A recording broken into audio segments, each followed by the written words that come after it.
mais boa tarde. Sejam muito bem-vindos a esta terceira conferência deste quinto ciclo, intitulada A Dor na Criança.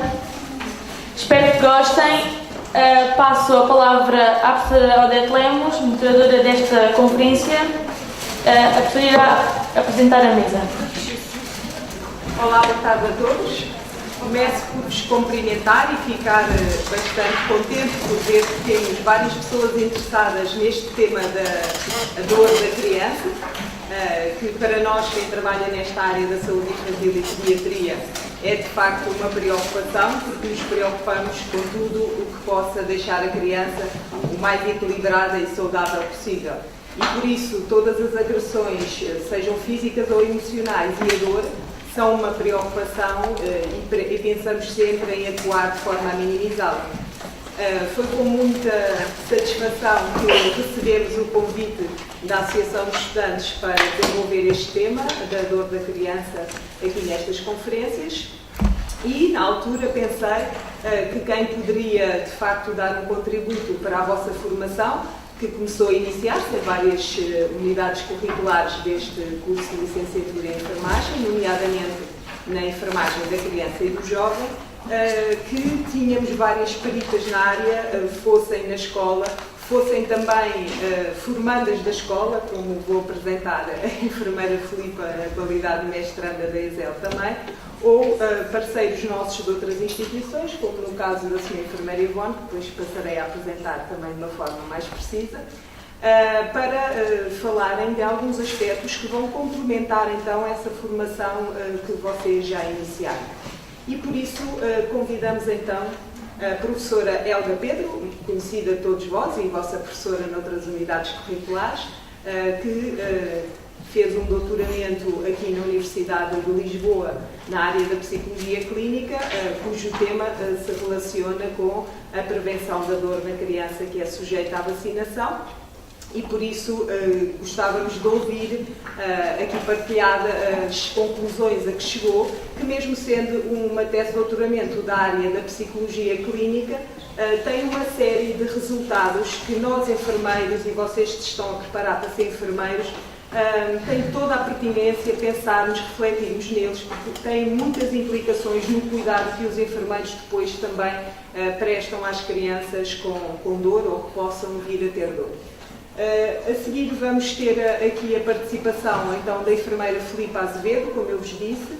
A enfermeira Filipa Azevedo é a nossa mestranda do curso de mestrado em especialização em enfermagem, vertente saúde infantil e pediatria, e desenvolveu no âmbito deste curso, está quase a acabar, já entregou o relatório dela, eu é que ainda não vi que é para ela entregar, sou eu que estou em atraso, mas está quase mestre, e então a enfermeira Filipa desenvolveu um projeto na Unidade de Saúde Funcional onde trabalhava para organizar o cuidado da enfermagem e todos os recursos necessários, sejam eles materiais, seja de conhecimento, seja até parte da estrutura da sala, para prevenir a dor da criança também sujeita à vacinação. Por isso entendemos que os temas aqui da professora Helga e da enfermeira Filipa podiam complementar-se, uma vertente da psicologia, uma vertente mais da enfermagem.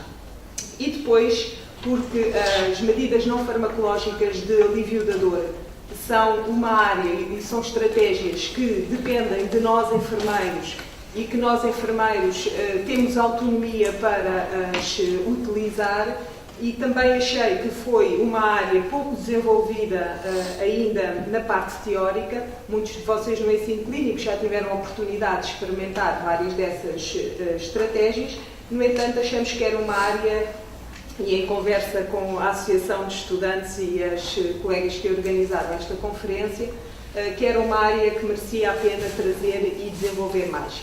A enfermeira Ivone Ornelas, que é uma perita nesta área, que é responsável pelo núcleo da dor, se calhar estou a dizer mal o nome. Grupo de Trabalho contra a Dor. Pronto, eu vi lá.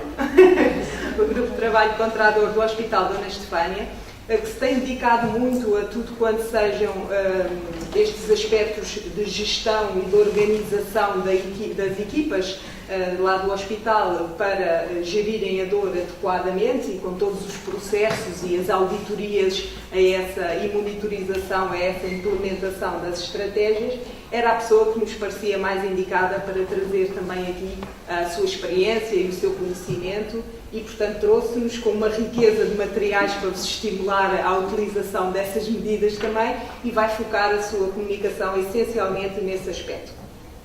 Não vou alongar mais, vou passar a palavra então à professora Helga. Vamos ter 20 a 30 minutos de cada conferencista a partilhar então connosco o seu saber e depois no final vamos ter um período então para ouvir as vossas questões, para discutirmos aquilo que vocês entenderem como útil para ficar tudo esclarecido sobre este aspecto. Está bem?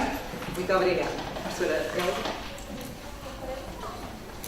Olá, boa tarde a todos. É com imenso prazer que me estou a dar conta que quando apresentamos os nossos trabalhos, geralmente a nossa plateia é anónima. E não é o caso. Eu hoje estou aqui e sinto-me plenamente em casa porque todas as vossas caras me são familiares e é com imenso prazer hoje que vos venho falar aqui de um estudo que se calhar muitos de vós acompanharam ao longo da vossa licenciatura, quando eu falava nas aulas, e que hoje podem vê-lo concluído e tirar partido dos seus principais resultados.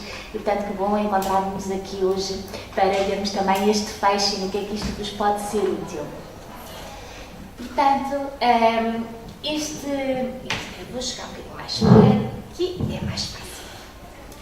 Portanto, este estudo teve como principal objetivo perceber o que é que os enfermeiros, os pais e as crianças fazem durante a vacinação. E escolhemos a vacinação porque é o procedimento doloroso mais frequente em contexto pediátrico. Todos nós, enquanto crianças, fomos, de facto, vacinados. E está associado num grupo de crianças a uma elevada ansiedade que se manifesta por um conjunto de comportamentos como chorar, gritar, dizer que não se quer a vacina e que os autores designam por perturbação comportamental. E vou mostrar-vos aqui um bocadinho um excerto do que é que pode ser esta perturbação comportamental da criança. Vamos ver aqui. Olha, a senhora vai tirar uma fotografia, não vais ficar bem, está a ficar lindo.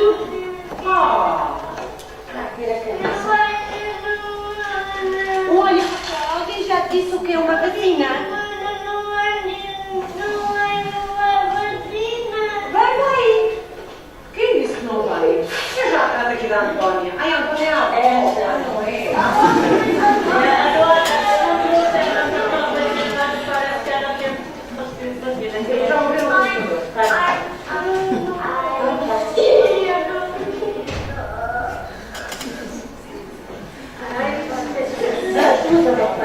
Quero ajudar.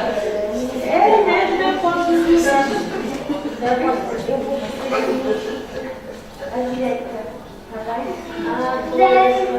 Ela está. Espera que não é.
A gente já põe. Vamos já dizer.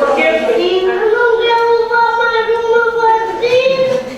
A segunda também. também não vai correr melhor, não é? Já estamos a antecipar, mas vou poupar-vos a continuarmos a assistir a este sofrimento, que de facto, por parte de algumas crianças, é desta dimensão e que lhe pode trazer consequências dolorosas quando, ao fugir da picada, são picados mais do que uma vez.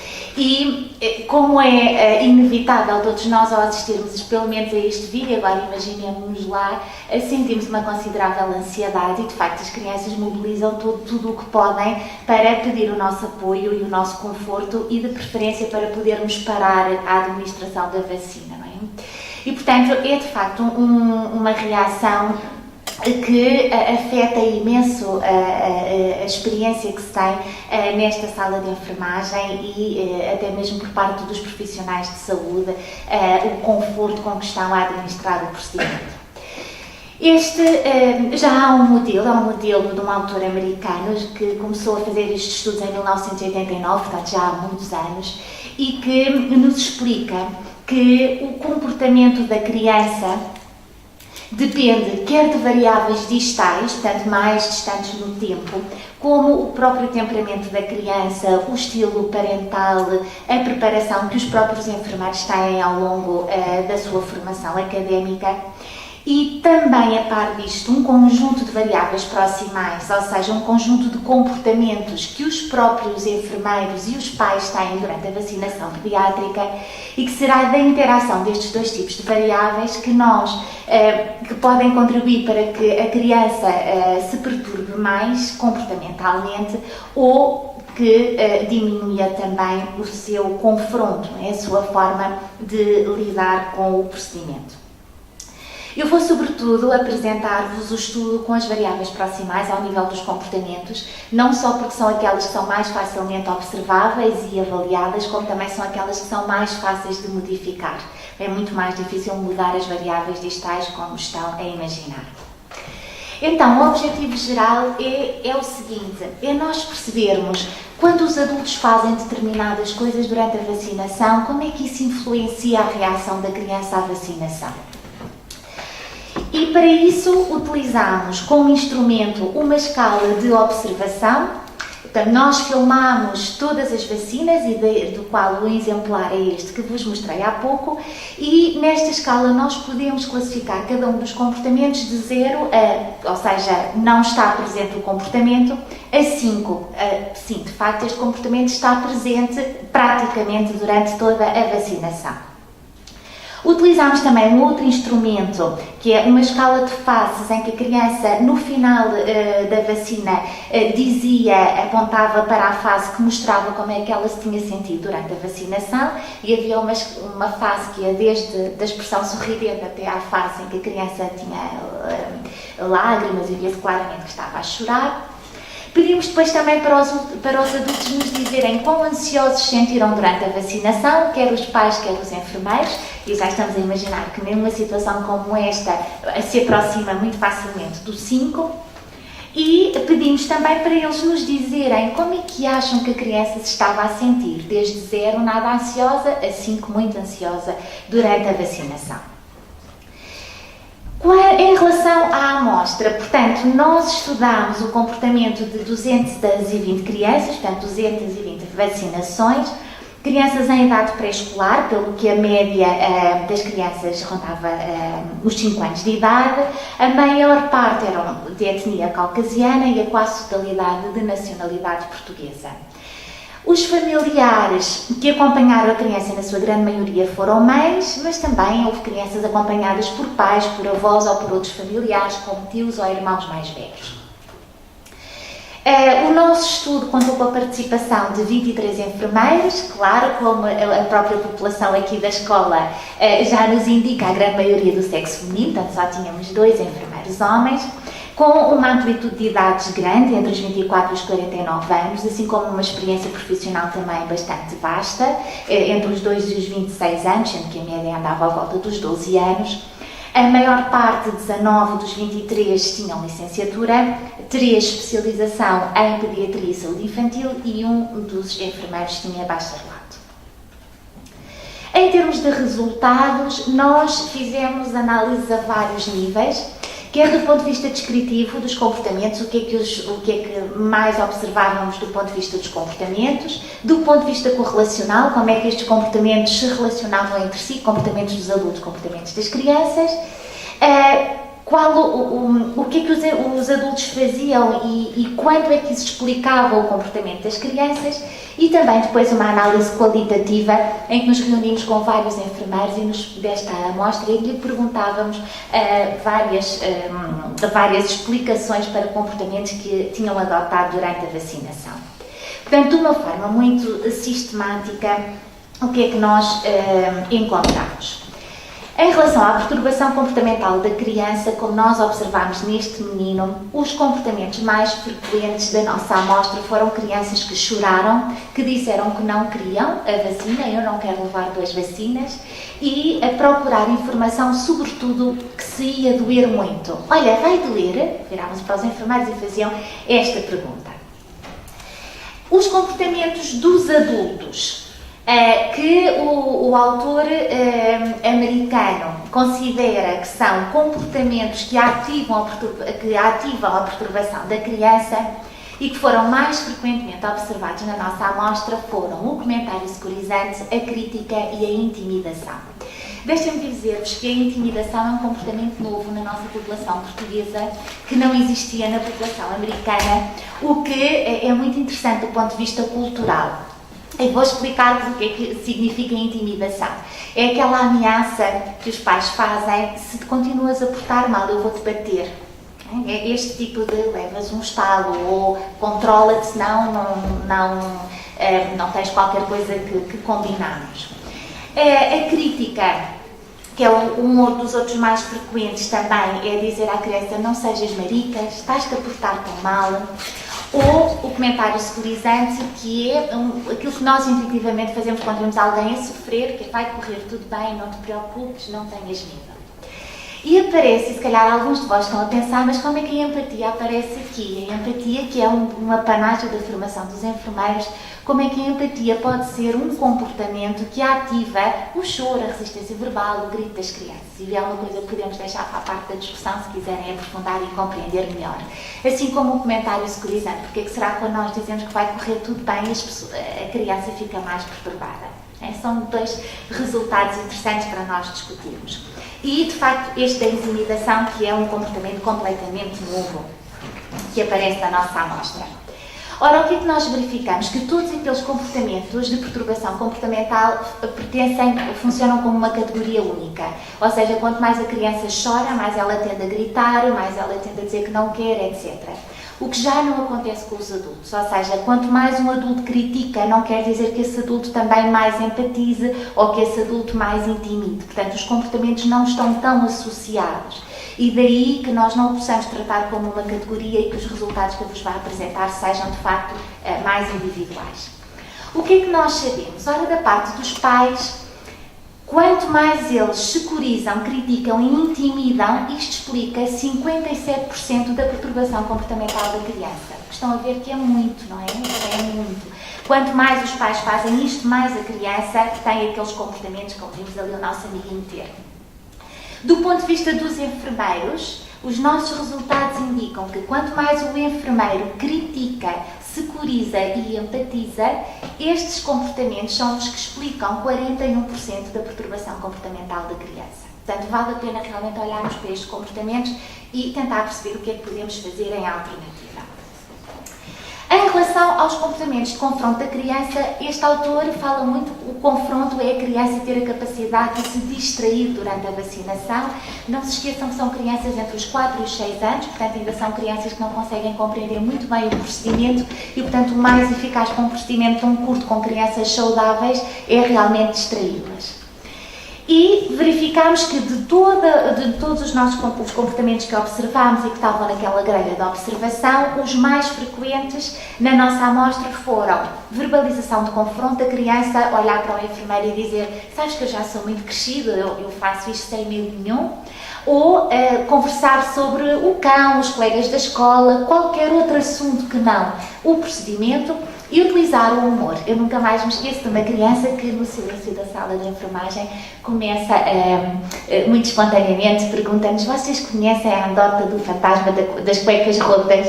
E nós começámos a rir na sala e a criança do nada, ela própria ativa uma estratégia que aliviou a tensão dela própria e de todos nós que estávamos ali. Portanto, a própria criança às vezes tem uma grande capacidade de se adaptar também à situação.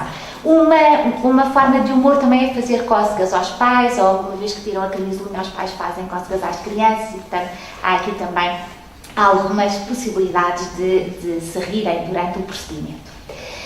E nós sabemos que quanto mais os pais, não os enfermeiros, mas quanto mais os pais utilizam o comentário securizante, menos a criança se distrai. E isto é mais um resultado que nos deve chamar a atenção, se distrai de todas estas formas que aparecem aqui a verde. Também sabemos que quanto mais os pais empatizam com a criança, com a dor da criança e dizem: isso dói tanto, não é? Eu sei bem que tu estás com muito medo. Quanto mais fazem isto, ou quanto mais intimidam e dizem: vais levar um estalo se não te portas bem, menos a criança conversa sobre outros assuntos não relacionados com o procedimento. Portanto, nós podemos dizer que de todos os comportamentos, securizar é aquele que tem uma associação mais forte e generalizada com a perturbação da criança, não só porque, como nós vimos há pouco, explica uma parte da perturbação comportamental, como também é aquele que tem uma associação negativa com o maior número de comportamentos de confronto. Agora, se formos para aquilo que os adultos fazem de bem para distrair a criança, nós sabemos que os mais frequentes observados na nossa amostra foram dar à criança ordem para ela utilizar uma estratégia distrativa, dizer à criança para contar, para cantar, para respirar fundo, conversar com a criança sobre outros assuntos que não a vacina, utilizar e dar informação. E aqui dar a informação é explicar à criança que vai sentir um fresquinho, o que é que ela vai sentir, o que é que vai acontecer, vais levar duas vacinas, e muitas vezes dizer um truque para doer menos, como por exemplo respirar fundo ou contar.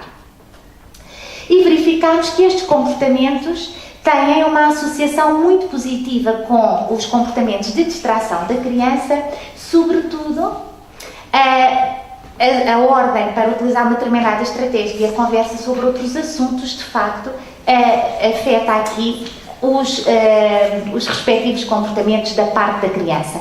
Portanto, quanto mais os adultos fazem isto, mais a criança reage de uma forma semelhante. E, curiosamente, nós verificamos também que quanto mais os adultos distraem a criança, isto não significa que ela diminua a perturbação comportamental. Portanto, se a criança não faz nada ou se a criança já está disponível para se distrair, quanto mais faz isto, mais possibilidades há de fazer isto. Mas se a criança já vai um bocadinho resistente, então parece que estes comportamentos não são muito eficazes. Mas isto não é verdade, porque o que nós reparamos é que assim que o enfermeiro começa a distrair a criança, mas ela resiste e, por exemplo, começa a chorar, o enfermeiro rapidamente cessa de tentar distraí-la. Portanto, é como dizer assim: olha ali para aquele lado, ou agora respira fundo. E se a criança começa a fazer beicinho, rapidamente o enfermeiro desiste da estratégia distrativa e começa a consolá-la e a securizá-la e a empatizar. E daí que, de facto, nós não temos comportamentos suficientes de distração para que eles tenham um efeito de diminuição da perturbação comportamental da criança.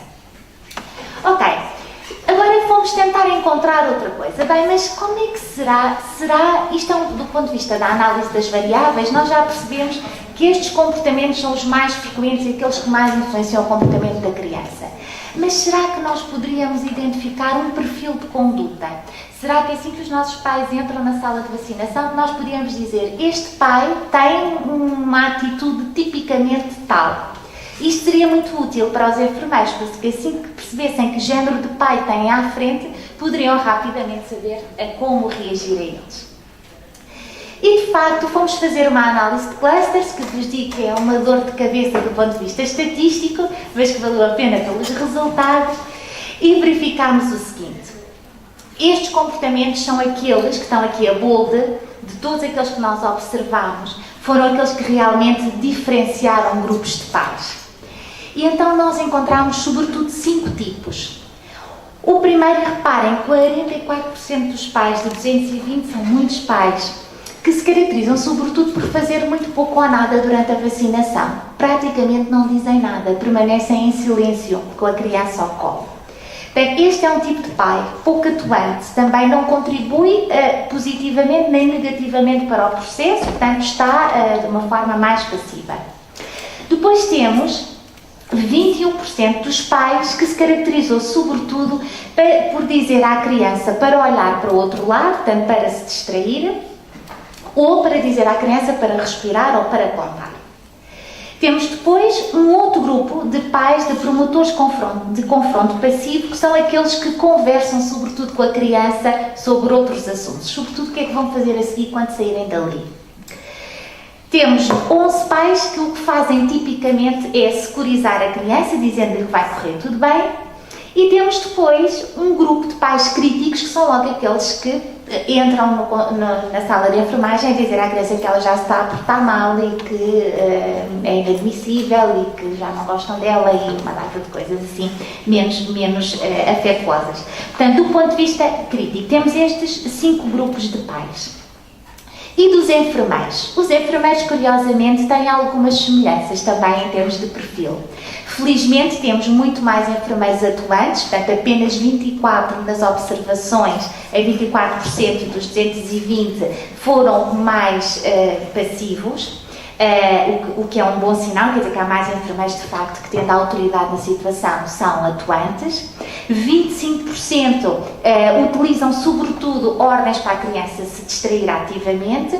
19% também conversam com a criança como principal estratégia, 19% securizam e 13% securizam por um lado, mas por outro lado tentam também promover o confronto. Ou seja, por um lado dizem que vai correr tudo bem e por outro lado dizem, mas conta, mas experimenta respirar ou experimenta fazer outras coisas. O que é que nós verificamos é que não podemos fazer esta análise nos enfermeiros, porque cada enfermeiro vacinou mais do que uma criança, não é? Portanto, temos salvo erro, 13 enfermeiros para 220 crianças, não conseguimos fazer esta análise, mas para os pais conseguimos.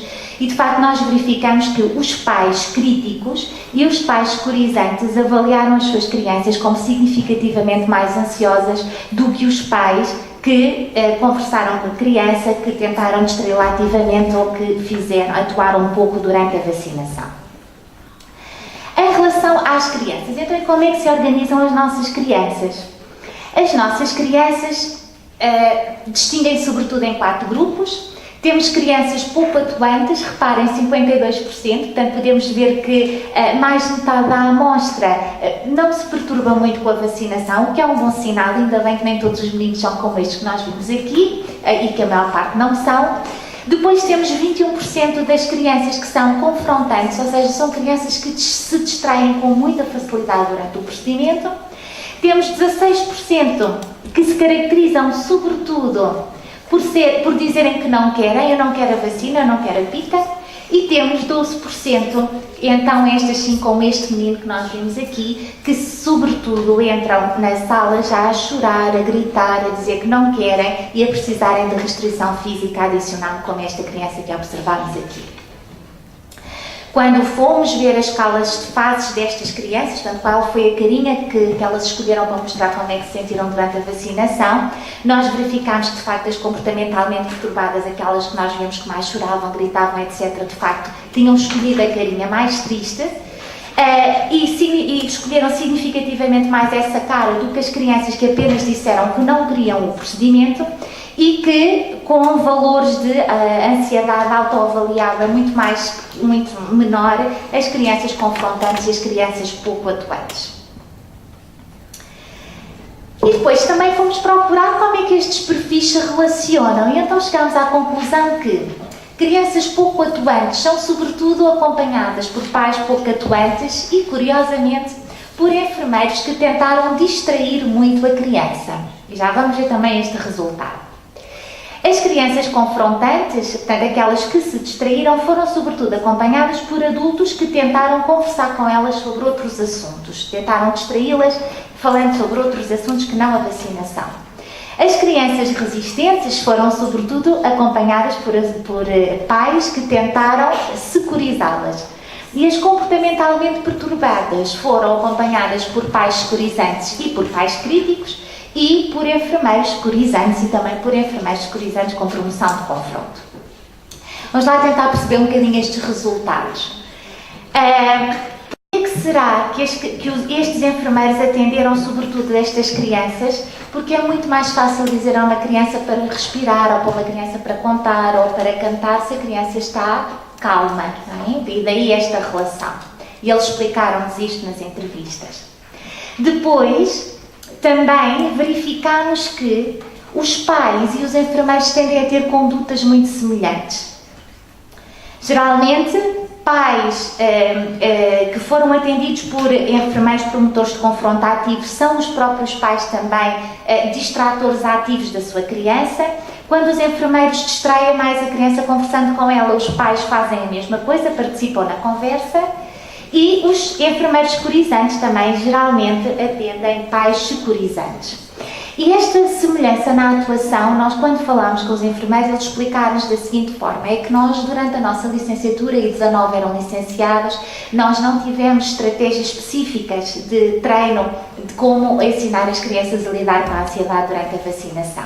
E portanto, como é que nós sabemos fazer isto? Sabemos porque observamos colegas, sabemos porque vamos improvisando e vamos ver o que é que resulta com cada criança, sabemos porque temos a nossa experiência enquanto utentes dos serviços de saúde e enquanto pais dos nossos próprios filhos e porque, por exemplo, trabalhamos em contexto de preparação para o parto, sabemos que respirar fundo resulta e, portanto, tentamos também isto com as nossas crianças. E outro dado muito interessante é que os enfermeiros também utilizam os comentários securizantes, dizem em voz alta vai correr tudo bem, sobretudo para se acalmarem eles próprios de que vai correr tudo bem. Portanto, não tanto para a criança, mas sobretudo para se garantirem que a situação vai correr o melhor possível. Portanto, em termos de discussão, o que é que eu gostaria de vos deixar em jeito de síntese? Que, por um lado, este estudo permitiu, sobretudo, identificar perfis de comportamentos. Estes perfis, de facto, nós vimos que temos, sobretudo, adultos e crianças que destacam alguns dos comportamentos destas grandes categorias que eu vos mostrei inicialmente. Portanto, aqui temos, por exemplo, adultos mais críticos, aqui temos crianças mais resistentes, por exemplo, e que, de facto, os adultos procuram pistas acerca da forma como se devem comportar um em relação ao outro e em relação à criança. Provavelmente já observaram, quando o enfermeiro começa a falar com a criança sobre a escola, o pai rapidamente se insere na conversa e incentiva, não é? Então, conta lá aquela nota tão boa que tu tiveste, ou bolinha verde no teu comportamento, e portanto, realmente há uma grande semelhança em termos de condutas. Depois identificámos também condutas muito específicas, que vos falei há pouco, e que do ponto de vista da intervenção é importantíssimo, porque assim que nós encontramos uma criança resistente e que a identificamos logo assim que ela entra, poucos minutos depois da sala de enfermagem, é com estas sobretudo nós devemos distrair, não é estas sobretudo que devemos ter uma atitude mais distrativa. Quando nós vimos que os pais são críticos, rapidamente devemos envolvê-los em conversas distrativas, né, para eles deixarem de estar focados naquilo que a criança está a fazer de mal. Depois também, ao pedirmos aos enfermeiros para nos dizer o que é que pensam sobre os comportamentos, nós deparamos com uma grande complicação. Porque os enfermeiros nos disseram que utilizam estes comentários para se sossegarem a si próprios, para sossegar a criança e porque acham que isto dá confiança aos pais. E utilizam a empatia para mostrar à criança que compreendem o grau de dor que ela está a expressar. E isto pode dificultar um programa de intervenção que visa a diminuição destes comportamentos. Não é? Como é que eu vou diminuir uma coisa que eu acho que é positiva? Depois, em alternativa, o que é importante é que os enfermeiros, então, para se acalmarem, não digam isto em voz alta, mas que internamente arranjem formas de se tranquilizar. Depois, quando os enfermeiros nos dizem, bem, nós não tivemos propriamente fontes formais de aprendizagem para ensinarmos as crianças a lidar com a ansiedade, então é isto que nós temos que fazer nos nossos currículos, é ensinar-vos cada vez mais a serem persistentes na utilização de estratégias distrativas, que estratégias são estas, e que sejam utilizadas rapidamente pelas crianças e pelos pais com comportamentos mais negativos, com esta noção de que sabem que os pais vão seguir os vossos comportamentos e, portanto, que facilmente serão permeáveis a esses comportamentos. Em termos de conclusão, isto permitiu-nos, este estudo, compreender melhor as interações entre os enfermeiros, os pais e as crianças durante a vacinação pediátrica e que são aplicáveis a outros procedimentos como punções, suturas, análises, injeções. Portanto, estas conclusões são generalizadas para as crianças em idade pré-escolar e saudáveis, na maior parte, identificar especificidades culturais da nossa população, como o caso da intimidação, e explicar certos comportamentos dos enfermeiros com base nas suas significações, no significado que esses comportamentos têm com eles, e podermos apresentar programas de formação mais formais para os nossos futuros profissionais de saúde. Muito obrigada pela vossa atenção e depois fico perfeitamente disponível para as vossas dúvidas. Obrigada.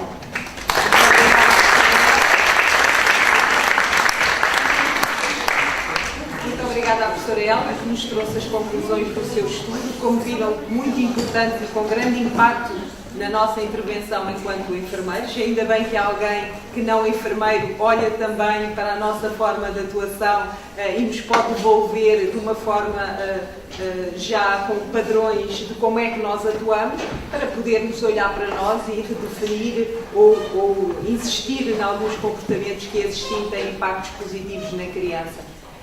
Vamos depois então discutir melhor também estes aspectos. Vou passar a palavra então à enfermeira Filipa. Não sei se quer ir para aquele lado ou se falar daí, como quiser, melhor ir para ali, não é?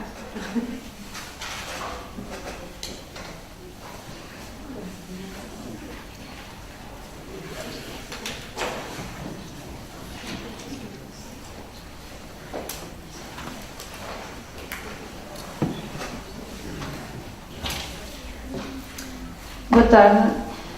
Primeiro que tudo gostaria de agradecer o convite que me foi realizado para estar aqui hoje e dar os parabéns à organização por esta iniciativa.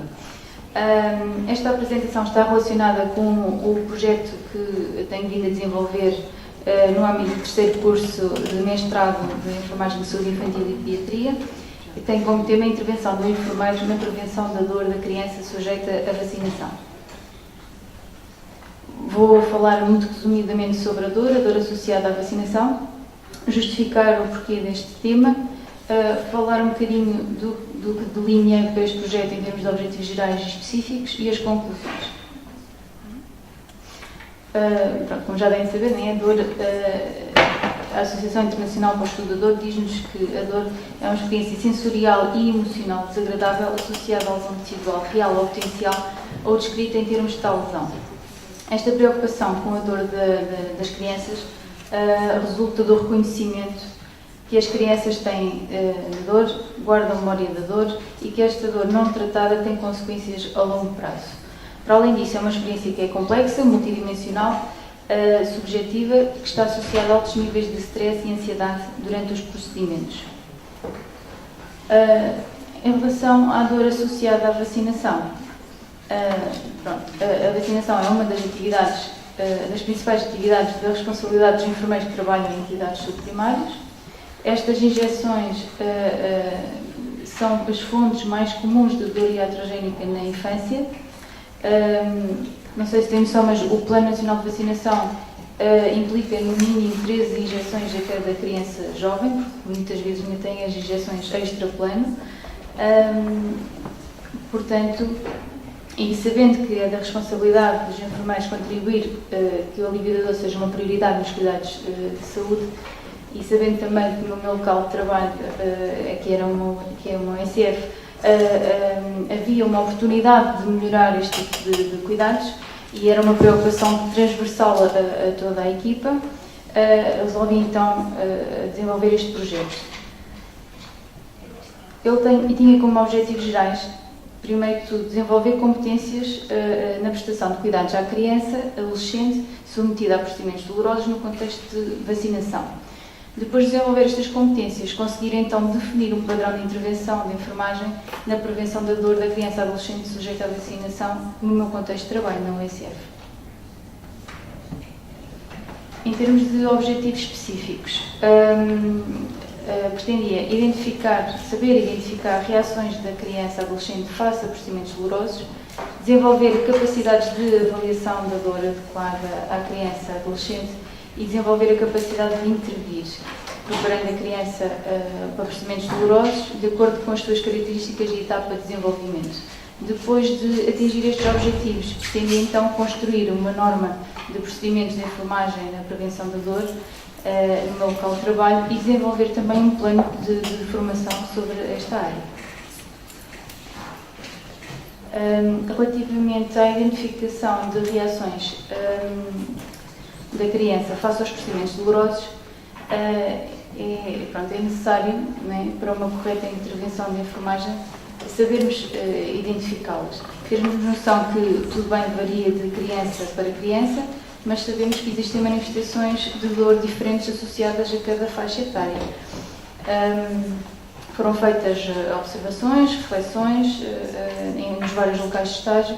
Chegou-se à conclusão que o choro era a manifestação mais frequente no latente, no toddler, no pré-escolar, enquanto que, por exemplo, em relação ao escolar e ao adolescente, já há uma maior ocultação da dor, fazem-se muito fortes, como se costuma dizer, e tentam ocultar, e há uma maior rigidez muscular, é mais discreta esta dor. Pretendia também então desenvolver capacidades de avaliar a dor, pelo que isto implica, claro, fazer uma história de dor. A história de dor consiste na colheita de informação que permita orientar a avaliação e o controle da dor, utilizando todas as fontes de informação documentais disponíveis, aliadas à observação e entrevista dos pais, cuidador principal, e da criança a partir dos 3 anos. Nos vários locais de estágio onde passei, tive a oportunidade de fazer histórias de dor. Depois elaborei este pequeno quadro para na USF se poder facilitar a colheita de dados para as histórias de dor. Em relação à avaliação da dor, esta consiste em quantificar a sensação dolorosa através de instrumentos válidos, seguros e clinicamente sensíveis, tendo em atenção o tipo de dor, situação clínica e idade da criança. A Direção-Geral de Saúde tem uma orientação técnica com as várias escalas associadas a cada faixa etária. As que estão aqui, que apresento, são as que foram utilizadas no contexto do meu local de trabalho, na vacinação. Pretendia também desenvolver capacidade de intervenção de enfermagem na preparação da criança e adolescente para procedimentos dolorosos. Em relação ao ambiente, é preciso ter em conta que o ambiente pode ser facilitador na medida em que uma criança, se entrar num espaço acolhedor, colorido, com bonecos, vai se sentir muito mais à vontade do que num ambiente mais austero. Essa parte em relação ao meu local de trabalho já estava ultrapassada, porque havia um ambiente bastante bom, em que as paredes todas cheias de bonecos, muito coloridas, e esse aspecto estava ultrapassado. Em relação às estratégias não farmacológicas, ao longo dos vários estágios, consegui observar, realizar, colaborar em diferentes estratégias não farmacológicas, e em relação às estratégias farmacológicas também tive a oportunidade de treinar bastante esta competência. Pronto, tudo isto foram aprendizagens que eu fui realizando ao longo dos vários estágios e que, mobilizadas, pretendia depois atuar então ao nível do meu local de trabalho. Pretendia então construir uma norma de procedimentos de enfermagem na prevenção da dor da criança adolescente sujeita à vacinação. Como eu já disse, elaborei um quadro para facilitar a colheita de história de dor. Foram realizadas histórias de dor. Foram aplicadas escalas de avaliação de dor Foi construído um kit de vacina sem dói-dói, baseado no kit sem dói-dói, que a enfermeira Ivone a seguir vai falar, e que se revelou muito útil. Este kit é constituído por material lúdico que ajudou bastante em técnicas de relaxamento, em técnicas de distração, em técnicas várias que, conforme a criança que temos à frente, podemos decidir e ver também qual é a potência que a criança tem naquele brinquedo, deixá-la às vezes escolher o brinquedo ou nós, conforme a idade, darmos o indicado. Na tampa desta caixa ficou um quadro que, no fundo, orienta os profissionais para aplicar cada medida a cada faixa etária, o que é recomendado. Nesta caixa também contém diplomas, foram realizados vários diplomas, de forma a poderem ser distribuídos às crianças no final da vacinação, funcionando como um reforço positivo se a criança se comportasse conforme as nossas indicações. E as crianças gostam muito deste tipo de ofertas. Também oferecemos uns lápis de cor para poderem pintar estes diplomas e acabou por ser... eles muitas vezes esqueciam a vacina porque já estavam a pensar no ir pintar o diploma. Em relação à elaboração do folheto de vacinação infantil, este folheto é um folheto que foi realizado, dirigido aos pais, em que, para além da minha informação sobre as reações às vacinas, tem um plano das vacinas, muitas vezes os pais não sabem que vacinas é que a criança vai realizar, as reações mais frequentes, o que fazer caso houvesse alguma reação, e achei muito pertinente incluir então neste folheto o que é que os pais podem fazer quando levam a criança à vacinação. Porque muitas vezes os pais simplesmente não sabem o que fazer. Se calhar, lá está, cada pai tem a sua forma de estar, mas ninguém lhes disse qual era a mais correta. E neste folheto tenho algumas dicas, digamos assim, para os pais perceberem qual é a melhor forma de atuarem para ajudar o seu filho. Foram utilizadas diversas estratégias não farmacológicas. A distração, não tenho aqui. A distração foi a mais eficaz. Teve-se a oportunidade também de utilizar a amamentação, a glicose a 30%, a sucção nutritiva.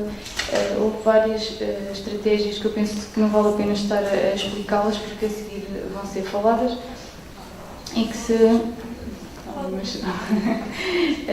revelaram bastante eficazes. Em relação à sacarose, a 24%, que é uma das estratégias mais eficazes nas crianças mais pequeninas, não é? A ARS não fornece, foi uma dificuldade que se encontrou e por isso utilizámos a glicose a 30%. No entanto, os estudos indicam-nos que a sacarose é mais eficaz. Apesar de todo este projeto ainda não estar terminado, estamos a tentar arranjar uma forma da ARS ainda nos facultar, nós, equipas que estamos a trabalhar em cuidados de saúde primários, porque realmente era muito importante. Existe a nível hospitalar, mas nos centros de saúde não existe.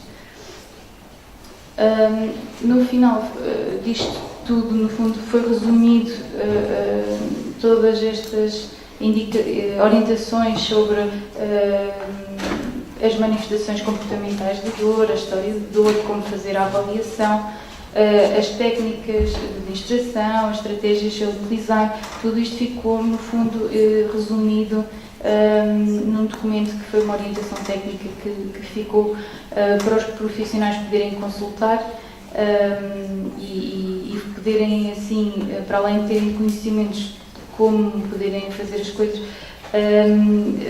como fundamentarem o que estão a fazer.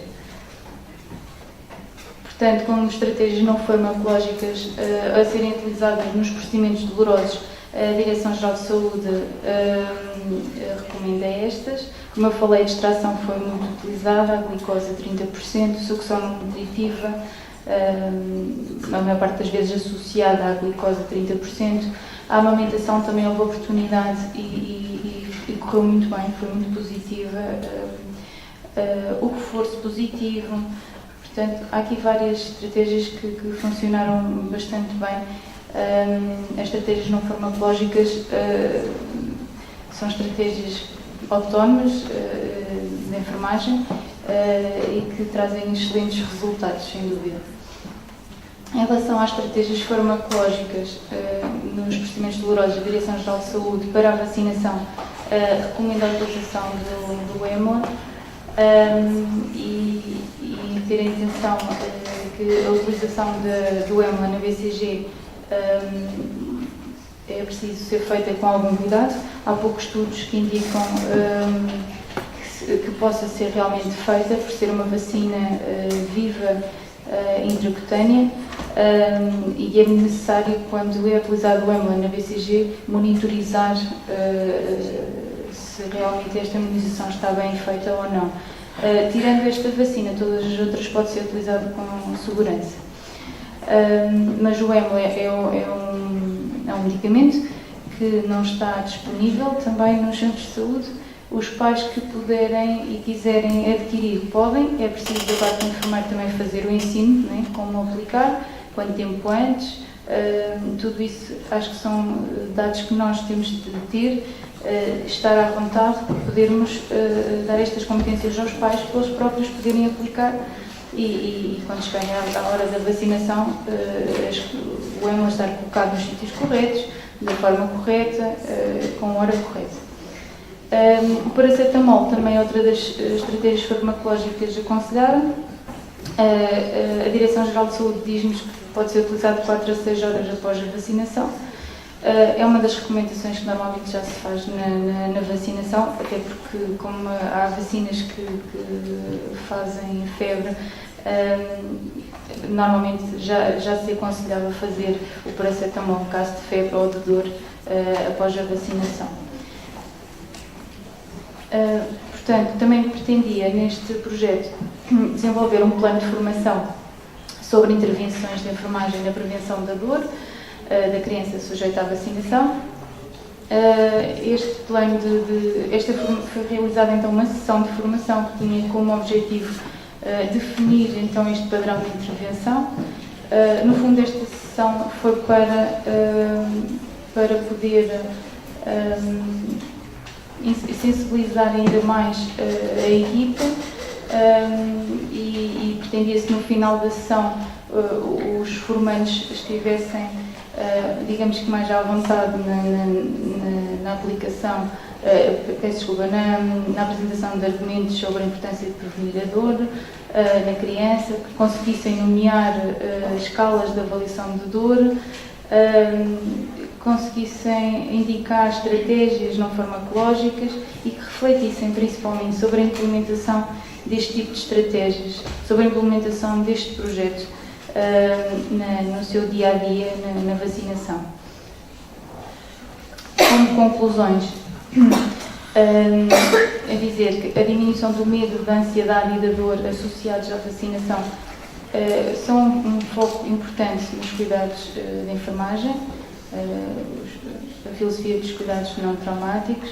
É imprescindível a utilização de estratégias adequadas no sentido de criar um ambiente acolhedor para a criança e seus pais, diminuindo o stress ou medo associado ao evento doloroso, como é a vacinação, que é essencial estabelecer uma relação empática, lá está, e de, não sei qual a melhor forma de estabelecer, podemos discutir isso a seguir, com a criança, a família, a conhecida filosofia dos cuidados centrados na família. Para serem eficazes, estas estratégias devem ser adequadas à idade, ao procedimento e ao desenvolvimento da criança. No fundo, não existe um conjunto de instruções fixas para cada situação. Cada criança tem uma percepção própria de dor, níveis de desenvolvimento únicos, e então cabe ao profissional de saúde que está em frente àquela criança a decidir qual a melhor estratégia, qual a melhor intervenção para ela e para a sua família. Para além de tudo o que já falei, penso que é crucial realizar registros relacionados com a dor. Eu passei por imensos serviços, uns isto era feito sistematicamente, noutros nunca era feito, noutros conforme o enfermeiro, conforme a situação. É assim, temos de ter sempre a preocupação de registar o que fazemos, a avaliação da dor, as estratégias que utilizamos, foram eficazes, não foram eficazes, e isto incluindo na vacinação. Só assim conseguimos demonstrar o nosso trabalho, conseguimos que o colega que vem fazer, se calhar, a próxima vacina, perceber se aquela criança, se calhar, até não gostava de glicose e nós voltamos a insistir a dar a glicose. Para a continuidade de cuidados e para valorizarmos o nosso trabalho, é muito importante fazermos os registros. Muito obrigada.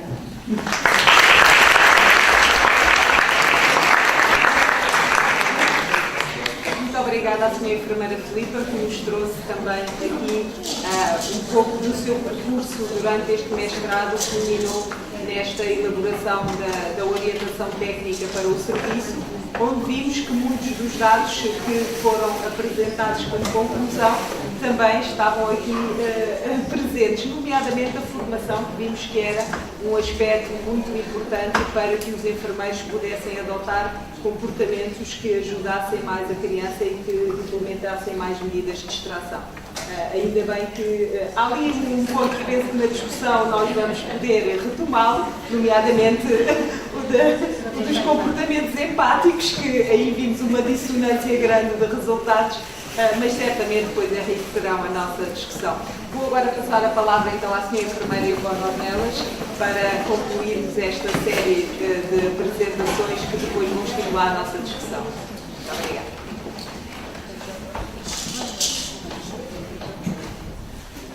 Boa tarde a todos.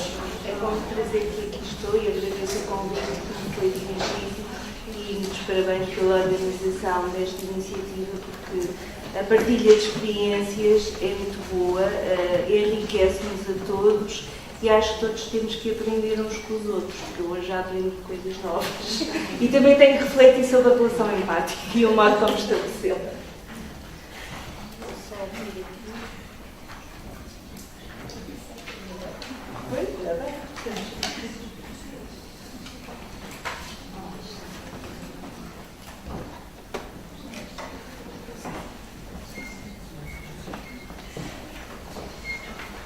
Portanto, a dor na criança, eu trouxe-vos apenas alguns princípios.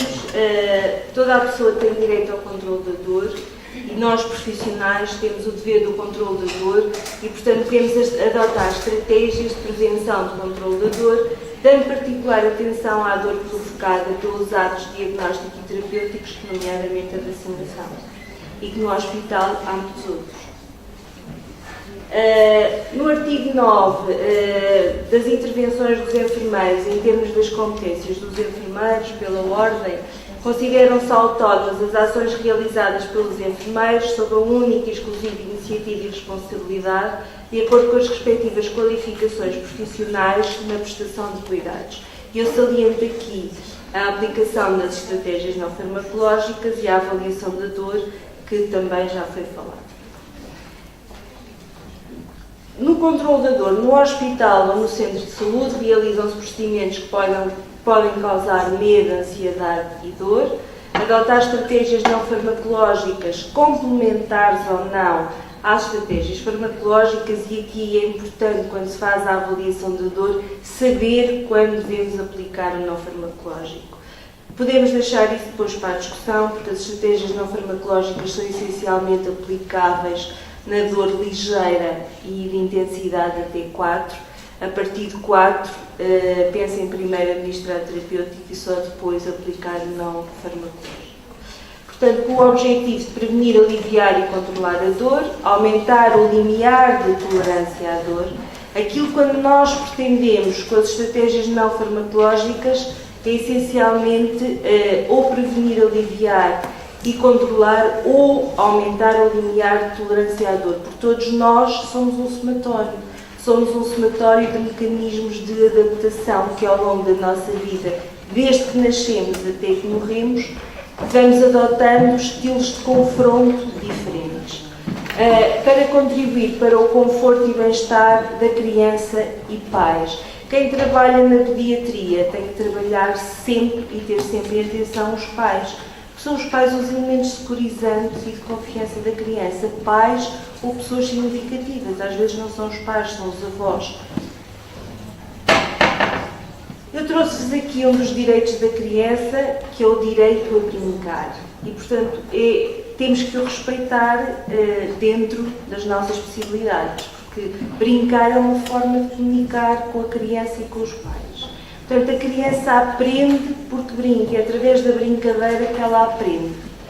E a brincadeira lúdica é uma estratégia de comunicação terapêutica usada em crianças e adolescentes hospitalizados.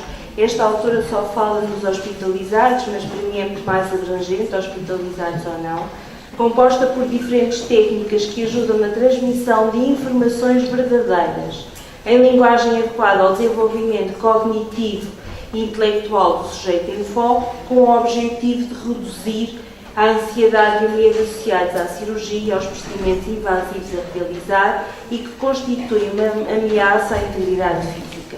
Portanto, os grandes stressors da criança, que vocês já falaram deles, um deles é o medo da lesão corporal e a dor. Na primeira etapa da vida é a separação dos pais e noutra etapa da vida é a perda de controle. Nos adolescentes e nos escolares, essencialmente a perda de controle.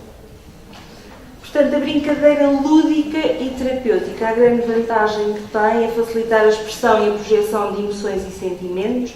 A criança experimenta um momento de independência, de autonomia e de controle cognitivo sobre as situações ou práticas que lhe provocam ansiedade. Otimiza a cooperação da criança e pais, que é o que nós queremos, é que elas se envolvam, que se distraiam. E o brincar é um momento de autoexpressão e de autorrealização, ou seja, é só vantagens. O brinquedo que nós escolhemos, ou será que é o brinquedo que ela escolhe, deve ser da preferência da criança e promover o seu interesse em agir, em explorar, em imaginar, em construir, em proporcionar-lhe prazer. Mesmo na vacinação, que é um ato supostamente rápido, o brinquedo tem que ter esta função. E tem que ser sempre da preferência da criança. Há pouco a Filipa disse, a criança escolhe ou nós escolhemos por ela. Quando é que nós escolhemos por ela? Se calhar são os pais que escolhem por ela, ou que nós perguntamos aos pais o que é que o seu filho gosta, com o que é que o seu filho gosta de brincar. Se calhar temos que perguntar mesmo aos pais e não chegarmos às tais caixinhas de kits sem dói-dói ou à caixa de brincadeira terapêutica e sermos nós a escolher porque achamos que é o mais adequado. Temos que ter sempre, pôr do lado de lá a escolha, porque quem conhece melhor as crianças são os pais ou é quem está com elas.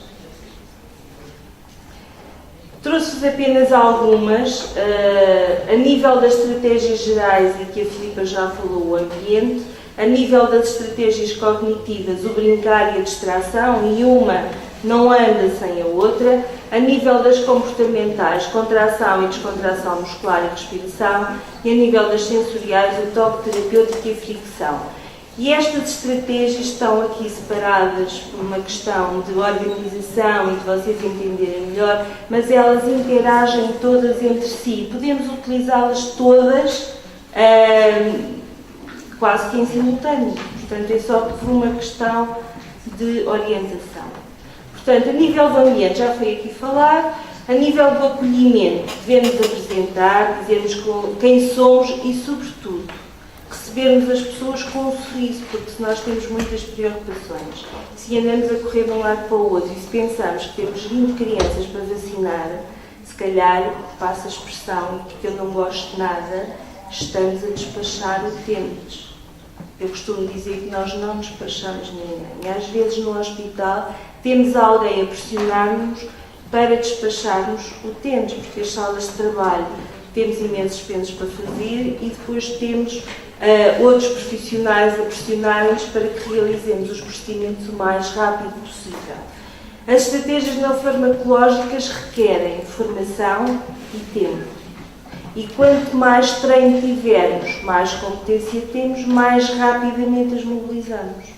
Daí a importância destas ações e de vocês também desenvolverem, por vossa iniciativa própria, competências nesta área. São intervenções autónomas e vocês não dependem de ninguém para as realizar. Depende só de vós e do vosso treino. Criar um ambiente envolvente, tranquilo, confortável e de segurança, que a Filipa também já falou. Um ambiente colorido, com pouco ruído. Vocês imaginam a sala de vacinação que há bocado vimos, os meninos que estão lá fora a ouvir, o que é que acontece? Vão entrar cheios de medo porque o outro estava a chorar e a gritar. Portanto, o ideal seria as crianças não estarem à espera à porta da vacinação. E quem diz da vacinação, nos nossos locais de trabalho no hospital, nós conseguimos isso, que as crianças não estivessem à porta das nossas salas de tratamentos. Não estão lá. Portanto, é um de cada vez, cada família, e não estão a ouvir os outros. Prevenir ou atenuar a separação das pessoas significativas, porque às vezes no hospital, em determinadas situações, ainda os pais são colocados um pouco à parte, e a nossa filosofia é sempre envolver os pais. Prevenir ou aliviar a lesão corporal e a dor e estimular o sentido de controle da dor.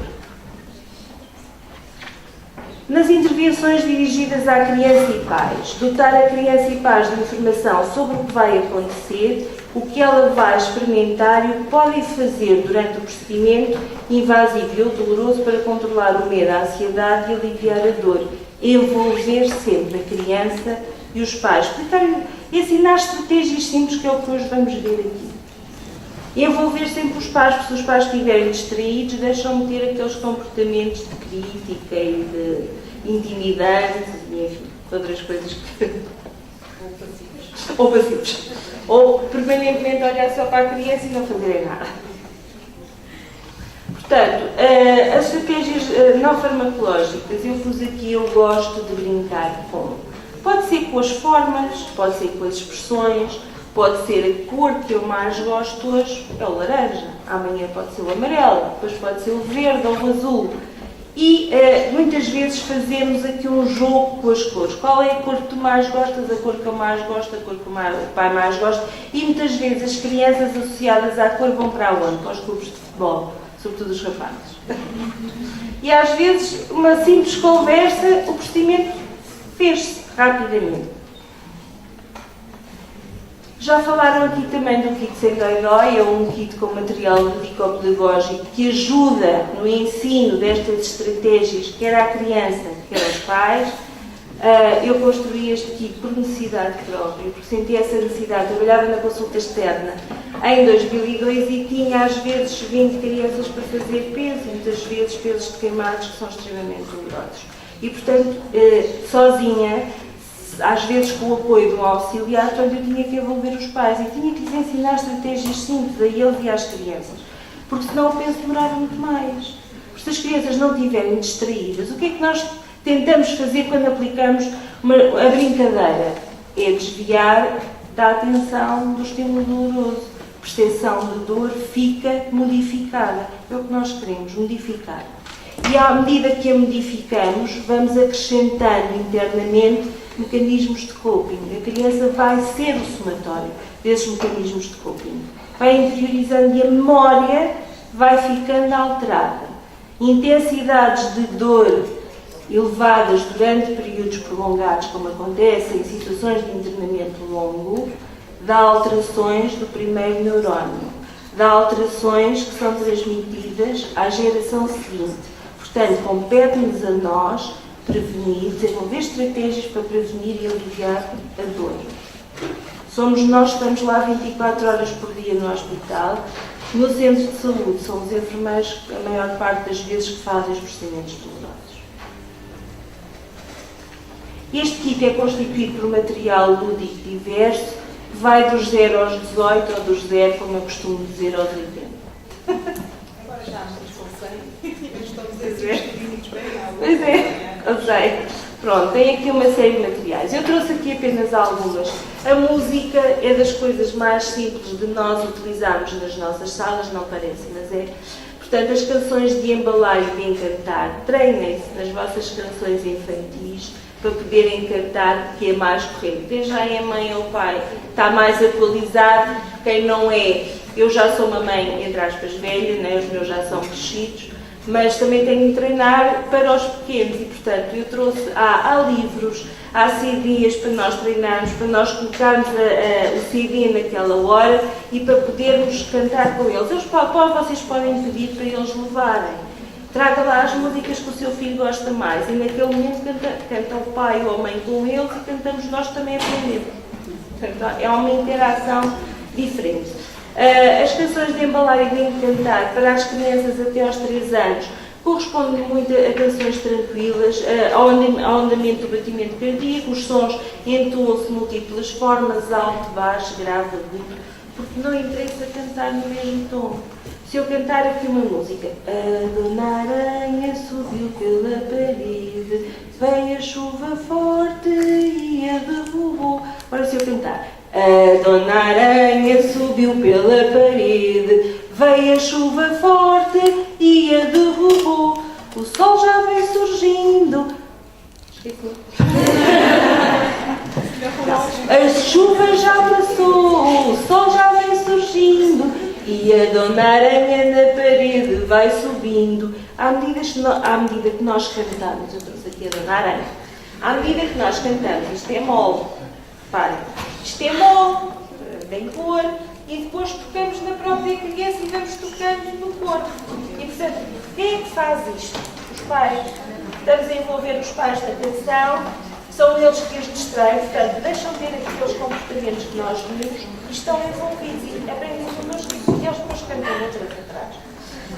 Tocar tambor para a criança. O tambor há objetos muito pequenos, basta tocar 2 a 4 batimentos que correspondem aos batimentos cardíacos e as crianças relaxam. Os bebés adoram ouvir CDs de bebés a rir e a palrar. Distraem-se imenso daquilo. Eles próprios começam logo a seguir. Façam a experiência e vão ter surpresas muito agradáveis. Na música para relaxar, dos 0 aos 18, ajuda a reduzir a ansiedade que antecede a cirurgia e os procedimentos. Portanto, as músicas que eles querem, não é as que eu gosto. O que é que acontece nas salas de tratamento? Às vezes pomos a música que nós gostamos, mas eles não acham piada nenhuma. E, portanto, tem que ser a que eles querem. Nos bonecos, eu gosto de brincar com bonecos e fantoches. Há idades próprias, vocês estão ali a ver um boneco grande que serve para as crianças treinarem a modelagem, treinarem aquilo que lhes é feito. É importante que a criança treine em casa e que seja estimulada a fazê-lo. Por exemplo, na vacinação, porque ajuda a compreender o que lhe está a ser feito. Portanto, e muitas vezes, ao observar as brincadeiras da criança, nós percebemos como é que ela reage e como é que ela pode modificar aquele comportamento. Portanto, se vocês observarem a criança a fazer isto no rabo do bebê, portanto, há uma agitação imensa dentro dela, que ela não entende, mas é uma forma de ela modelar o seu comportamento e de o ultrapassar. Portanto, a modelagem estimula o mundo imaginário da criança e facilita a expressão de sentimentos. Ele vai imitar o adulto com o qual se identifica, portanto, ele imita o médico, imita o enfermeiro, imita a psicóloga que vai conversar com ele, porque muitos deles dizem, aquela é a doutora A, B ou C, que é a psicóloga que vem conversar comigo, eu gosto muito daquele tempo em que ela aqui está, porque o distrai, porque o faz pensar noutras coisas mais agradáveis. E a criança modela atitudes de cooperação. Na dramatização, a partir dos 4, 5 anos, o que é que difere na modelagem da dramatização? As crianças com 4, 5 anos já interpretam, não imitam só. Elas interpretam aquilo que lhes vai acontecer, elas antecipam os sentimentos e ajudam a elaborar as experiências desconhecidas.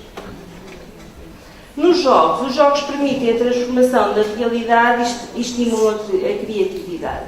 Primeiro jogo que nós fazemos quando temos bebês é o jogo dos esconde-esconde, com a fraldinha ou com o lençol. Tapamos, como estou aqui. É o primeiro jogo que a gente faz. Portanto, a criança quase que mal nasce, nós já estamos a brincar com ela. E ela está a aprender através do jogo.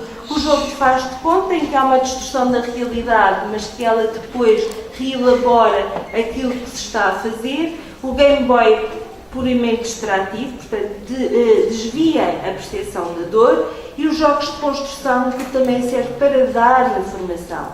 Há o jogo de construção da enfermaria, do bloco operatório, há aqueles kits do médico em que eles auscultam e fazem várias coisas e, portanto, transformam a realidade para a compreenderem melhor. Nas histórias, rimas e lenga-lengas, eu trouxe ali 2 livros com rimas e lenga-lengas. Portanto, a criança vivencia as situações imaginárias ou reais com emoção, distração e relaxa. A voz tem que ser flutuante, não pode ser sempre no mesmo tom. Tem que ter a produção de gestos e reações que expressam emoções. Por exemplo, eu sou pequenino, eu sou um gigante. Quem é que faz isto? Os pais, em vez de nós fazermos o procedimento. Percebem? Porque nós não conseguimos fazer. Mas temos que ensinar os pais. Fecha os olhos, tapa a cara, quem será que sou? Portanto, os pais fazem isto e envolvem-se. E, portanto, a criança, isto é uma coisa rápida, por exemplo, na vacinação, é uma coisa que é extremamente rápida. Se temos 2 enfermeiros e se eu fizer, é excelente. Se tivermos 2, é ótimo. Porque um envolve os pais nisto e o outro faz o procedimento. Trus. Quem é? É o homem do café. Se tivermos uma caixinha com o café, até abanamos lá com o café e eles depois querem cheirar, os mais crescidos. Quanto custa? Um tostão. Vá-se embora, seu trapalhão. Portanto, tem que haver aqui entoações diversas e eles repetem. Ao repetir, reparem, isto na vacinação, enquanto vocês fazem isto, alguém já deu a vacina. É rapidíssimo. Portanto, alguém já fez. O humor também já foi aqui falado. O humor reduz o stress, provoca o riso, estimula a libertação da dopamina e da serotonina. São as hormonas do bem-estar. Por isso é que o humor é muito bom. Portanto, faz-se humor com N situações. Humor positivo, não faço humor mesmo. O riso é um analgésico natural, agradável, contagiante, que não engorda nem tem efeitos secundários. Por exemplo, temos que pedir à criança para contar uma situação engraçada ou contar anedotas. Vocês sabem a piada do elevador? Alguém sabe a piada do elevador? Eu também não sei porque eu fui de escadas. Foi uma criança que me contou. Eu gosto de brincar com a mãe para relaxar. Na criança ou no bebê, as sensações são sensações corporais de conforto, segurança, confiança e contenção. Reparem, no bebê, a contenção serve para limitar os movimentos e para dar segurança. Não a contenção aos 4, 6 anos, é completamente diferente. Uma coisa é restringir obrigatório movimento para não mexer o braço e para se fazer procedimento no local exato. Outra coisa é eu envolver o bebê para lhe dar limites e lhe dar sensações de conforto. E o chuchar tem o princípio do prazer e do controle do medo. A Filipa falou na sucção não nutritiva. Porquê que a sucção não nutritiva, associada muitas vezes à sacarose e agora à glicose clínica, porquê que ela diminui a sensação de dor? Pela estimulação das endorfinas endógenas. Claro que a glicose 30, cuidado, faz hiperglicemia. Mesmo a sacarose 24 tem doses para se administrar na criança pequena. Não posso administrar mais do que 2 ml. Saiu em 2012, em 18 de dezembro de 2012, normas da Direção-Geral acerca da utilização de sacarose, da glicose, do EMA, várias estratégias que vocês podem utilizar. Eu gosto de brincar com a mãe para relaxar, o embalar os bebés, o embalar em ar, falar ou cantar suavemente. Se eu tiver uma mãe muito ansiosa, embalar assim não dá nada. Portanto, às vezes temos que tranquilizar a mãe, pegar no bebê e estar um bocadinho a embalar. Basta 2 minutos. Claro que numa sala de, se calhar, de vacinação, vocês acham que 2 minutos é muito tempo. Mas se calhar se tiverem a segurar a criança e a criança estiver a dar pontapés, se calhar são 5 minutos. São pequenos pormenores. Eu gosto de jogos para relaxar. O relaxamento criativo. Mão morta, vai bater aquela, corta. Isto relaxa. Eles vão perceber o que é relaxar o braço. Quando eu falo, experimentem, não vai dar a experimentem depois ter a sensação disto e deixem cair, vão ver que a sensação é agradável. Eles percebem exatamente o que é ter o braço relaxado. Tiveram que fazer força neste gesto. Isto estimula a produção das endógenas. Bater as palmas com muita força e deixar cair como se fosse os flocos de neve ou as bolas de algodão. A função é a mesma da vontade. Como é que eu ensino as crianças a fazer respiração abdominal? Eu gosto de brincar com as bolas de sabão e com os atritos. Eu trouxe-vos aqui. Como é que... respiração abdominal. Como é que eu ensino a criança? Diga à criança com 2 anos, olha, respira lá pela barriga. Você acha que ela é capaz? Se calhar ela é capaz, porque as crianças têm predominantemente uma respiração abdominal. Nós adultos é que não.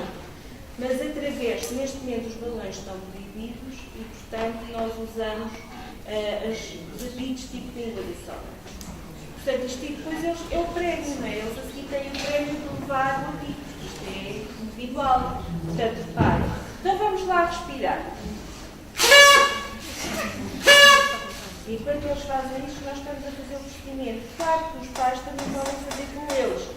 E nós, quando eu vos disse há bocado, temos que ter o domínio das múltiplas técnicas, porque isto são segundos. E quando as crianças são muito pequenas, usamos esta, usamos a massagem, usamos a fricção, usamos o contar histórias, usamos o cantar. Se calhar em 5 minutos passamos pelo leque todo. Portanto, daí termos competência nesta área. Competência só se adquire com treino, com formação. E estas estratégias, vocês devem de incluí-las, nem que seja mentalmente, no vosso planeamento de cuidados. Se eu tenho X crianças com X idades, eu já estou a prever o que é que posso fazer. Perguntando sempre aos pais ou às crianças o que é que elas gostam de fazer para se distrair. Não se esqueçam que as crianças, da preferência das crianças. Temos que nos perguntar. E não o meu protocolo de criação. Olha, respira lá a fundo. Se calhar respirar a fundo aos 4, 5 anos, se eu estou ali todo tenso, eu não vou respirar a fundo. Eu tenho primeiro que fazer com ela e demonstrar. Os pais fazem, e a seguir fazemos com isso. É um bocadinho diferente. Tem que ser todo. Claro que isto é tempo. Mas se vocês tiverem bastante treino, rapidamente mobilizam. Vamos acelerar. Respiração lenta, a partir dos 5, 6 anos, portanto, o ritmo respiratório é respeitar o ritmo deles, lento e superficial. Vamos lá tentar respirar o mais tranquilo possível. Façam barulho para eles ouvir. Podem relaxar. Ao fim de um bocadinho vocês vão sentir os ombros a descair e ficam cheios de ar.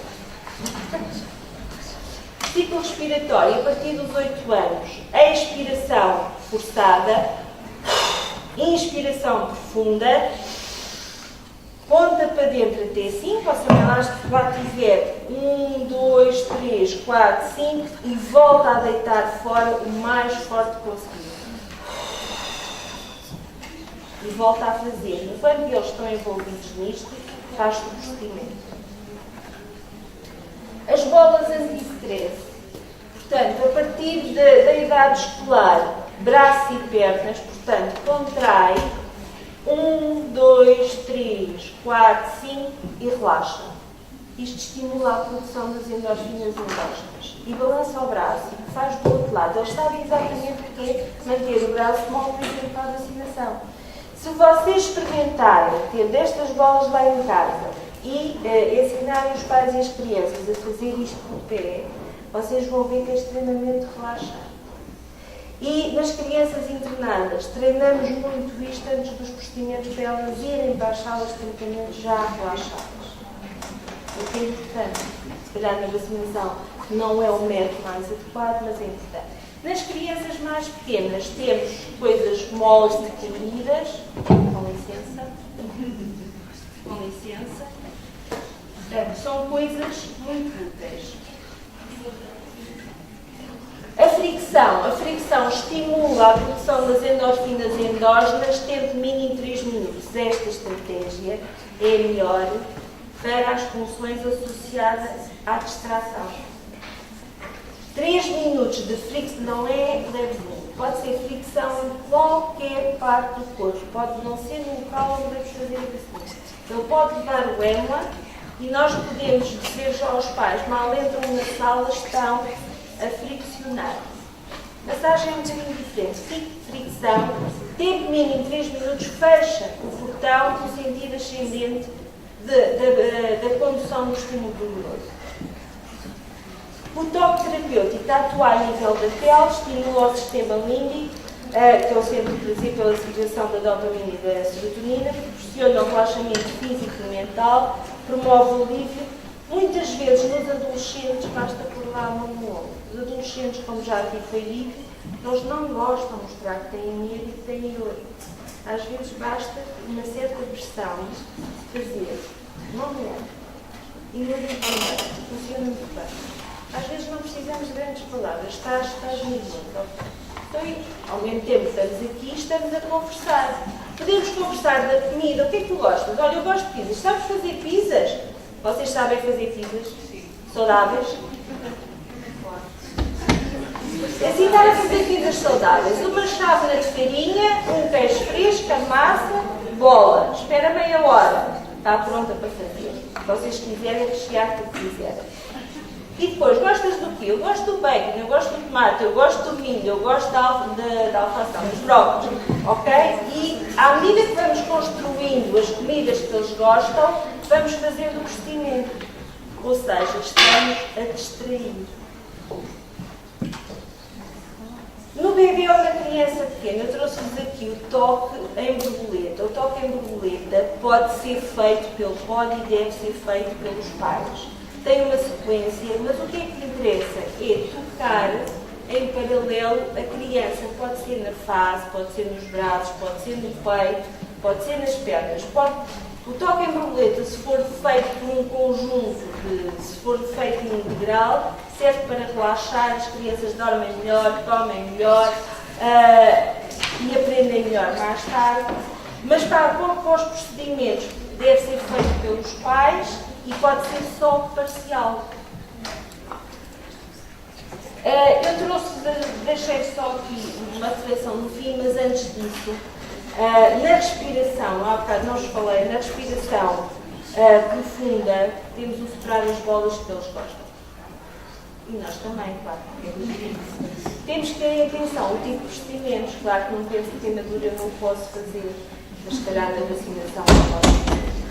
Portanto, temos que sempre adequar àquilo que temos a fazer. Temos a massa, não sei se vocês conhecem a massa das ponzetas. Isto, claro, temos que pedir aos pais que levem. Isto é extremamente, é uma coisa gelatinosa, mas que faz barulho, relaxa e distrai. Faz imenso efeito, está bem? Depois, eu tenho estado aqui, como há bocado foi dito, os enfermeiros também dizem coisas, fazem coisas para se relaxar. Temos aqui esta massa que está ali no bloquinho, que se não basta tirar um bocadinho, também serve de prémio às crianças, fica bola saltitona. Portanto, podem fazer e podem oferecer.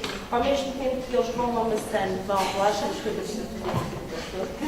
não há álcool relaxar, e podem fazer os bonecos se quiserem, ok? Depois têm os fantoches de dedo, que dá para contar histórias. Podemos aproveitar estes fantoches de dedos para contar a história do peixinho, para contar a história do aquário, para contar a história da quinta, porque há N animais e, portanto, podemos mobilizar. Depois temos aqui uns bonecos.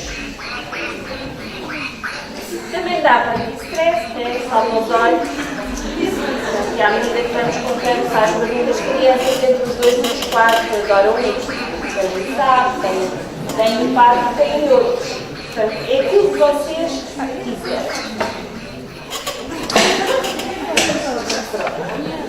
Então, para vocês verem, as crianças mais pequenas, nos bebês, temos processos menores, elas gostam de dizer aos pais, apesar destes pais serem muito da criança pequena, agora dizer aos pais, faz perguntas. E quem é que faz isso? Os pais. Os pais dela, né? Têm as caixinhas de música, para os adolescentes têm os jogos de construção, depois vocês quiserem ver, podem ver, e portanto eu deixo-vos apenas com uma reflexão. Não se apresentem aqui outras estratégias de confronto, nem o prémio, nem o elogio, são coisas quase, a Filipa falou do prémio, são coisas quase tão inatas que nós fazemos e podemos. Também temos folhetos para dar aos pais sobre orientá-los nas estratégias não farmacológicas, sobretudo em crianças que vão muitas vezes ao hospital. Portanto, eu deixo-vos apenas a reflexão que os enfermeiros têm o dever clínico, moral e ético de minimizar os fatores de stress associados à hospitalização e aos procedimentos invasivos, em particular o sofrimento e a dor das crianças. Têm a responsabilidade de desenvolverem competências para garantir a excelência dos cuidados à criança. E obrigada por me ouvirem.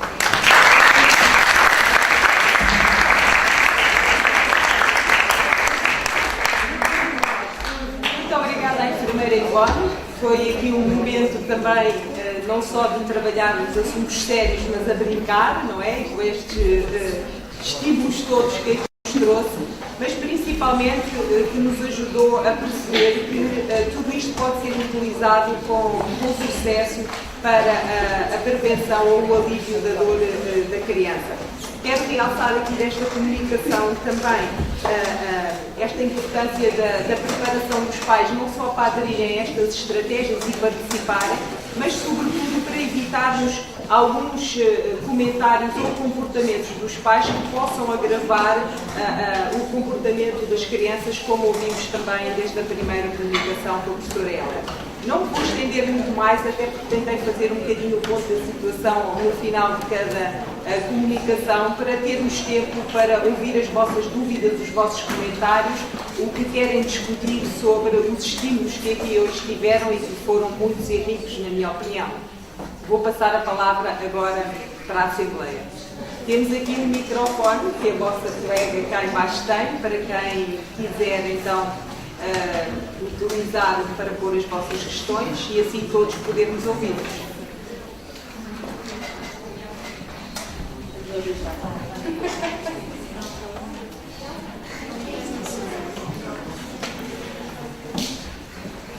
O João Viana quer pôr uma questão, que eu estou a ouvir. Estou a brincar, João, mas se quiser é muito bem-vinda a sua questão. Não compreendo muito bem aquela situação da dor afetar o primeiro neurónio, não entendi bem essa... Do ponto de vista genético, portanto, crianças sujeitas a intensidade de dor elevada a partir de 5, 6, durante períodos prolongados, provoca alterações na transmissão dos neurónios, na transmissão da informação. E essas alterações são transmitidas geneticamente aos filhos. O que isto significa é que as crianças filhas, por exemplo, de pessoas com dor crónica, durante períodos muito prolongados, vão ter um limiar de tolerância à dor muito menor. E nós temos que contar com isso. Quando avaliamos a dor, nós às vezes achamos, e sobretudo na pediatria, o que é que acontece? As crianças,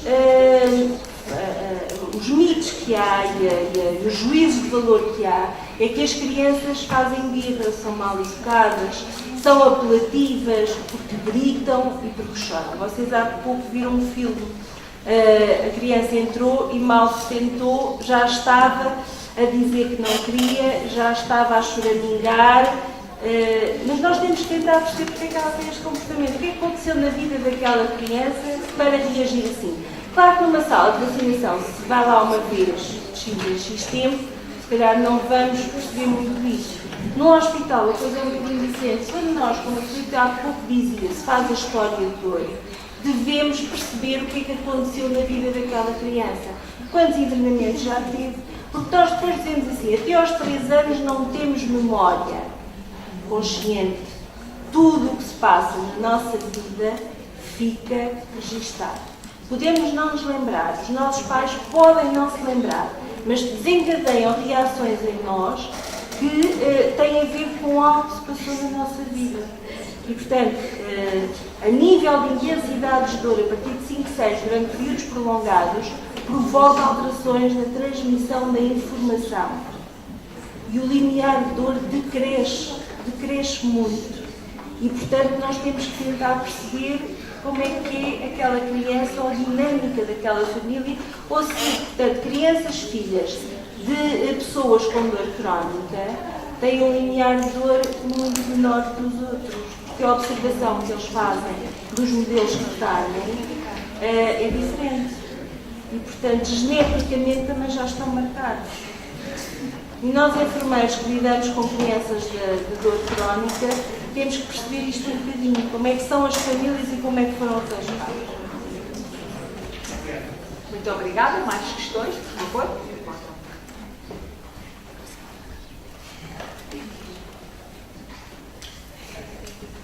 Enquanto vocês pensam, há pouco vimos aqui e eu estimulei a ver aqui diferenças entre o que a Filipa dizia. Enquanto vocês pensam, posso aqui sugerir que a enfermeira Filipa e a professora Helga possam discutir um bocadinho mais aprofundadamente connosco estes aspectos de que a enfermeira Filipa falava relativamente a utilizar as estratégias a utilizar a empatia versus o que a empatia tinha de consequências no comportamento das crianças, não é? Não sei, se calhar podíamos começar por aqui agora, enquanto vocês pensam em mais questões, pode ser?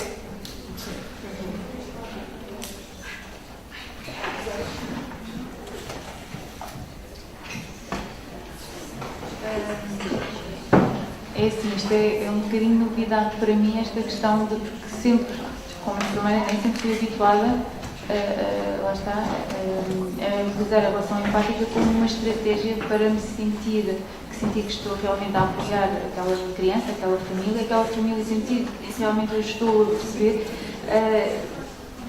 E isto faz-me um bocadinho confusão, sinceramente, não sei muito bem como ultrapassar, que estratégia que eu posso utilizar para contornar esta situação. Não, sinceramente, sim. Penso que é a posição de todos, não é? Bem, claro, exatamente. E a diferença é muito, muito simples.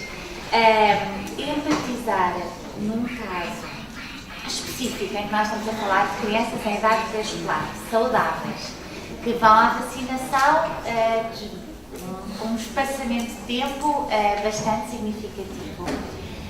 Portanto, empatizar esporadicamente, eu sei que dói dizer isto uma vez, não tem por si qualquer tipo de problema. O problema é quando a empatia se torna em si a estratégia, não é? A verbalização mais frequente que se dirige à criança. Portanto, imaginem este menino.